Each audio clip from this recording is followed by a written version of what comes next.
deuxième journée du congrès de Budapest, congrès européen de la douleur 2023. Je me dépêche parce que la session sur les douleurs musculo-squelettiques va commencer. Je vous tiens au courant bien sûr, je suis en train de préparer un petit résumé de tout ce qui a été dit hier. Et voilà, pas de grands scoops mais des choses quand même très intéressantes. Et je vous dis à plus tard, au revoir. Bonjour à tous, je suis contente de vous retrouver au congrès EFIC 2023 de Budapest, congrès intégralement consacré à la douleur, donc pas uniquement à la fibromyalgie mais à la douleur en général.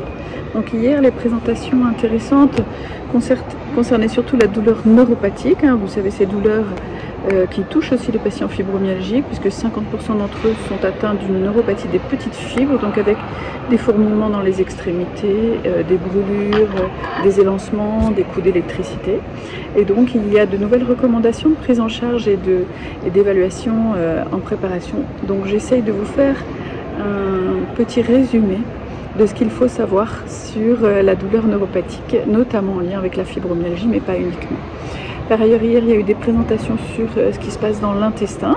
Alors, je n'ai pas pu assister à tout parce que, étant toute seule, il y a des sessions en parallèle, mais en tout cas, j'essaierai de vous faire un mini résumé là-dessus également. Voilà, je vous prépare tout ça.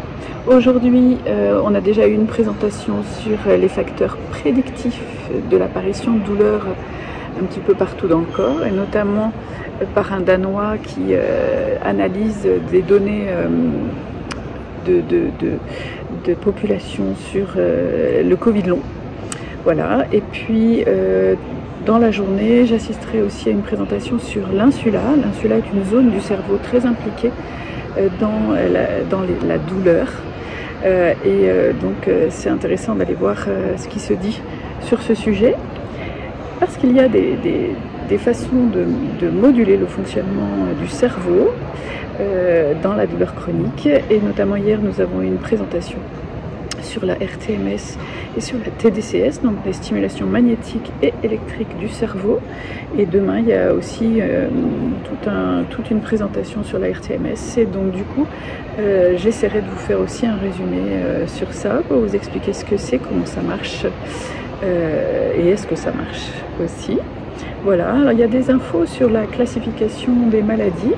La classification de la douleur, c'est que la classification internationale des maladies a changé il y a quelques années. En 2019, la classification de la douleur et la fibromyalgie, le mot fibromyalgie a disparu. La classification internationale des maladies, puisque maintenant la douleur est devenue une maladie à part entière, ce qui est à la fois une bonne chose, mais moi personnellement je trouve dommage que la fibromyalgie ait disparu en tant que telle. Ça s'appelle maintenant douleur chronique diffuse. Voilà, donc on aura sûrement l'occasion d'en parler. Il y a aussi une présentation sur ce qui se passe dans la glisse, c'est-à-dire l'enveloppe des nerfs, mais je ne pense pas pouvoir aller y assister, parce que je ne peux pas tout faire. Voilà. Donc en tout cas, tout ce que je vais pouvoir faire, je vais y assister. Et je vous prépare des petits résumés. Je vous souhaite une bonne journée. Au revoir.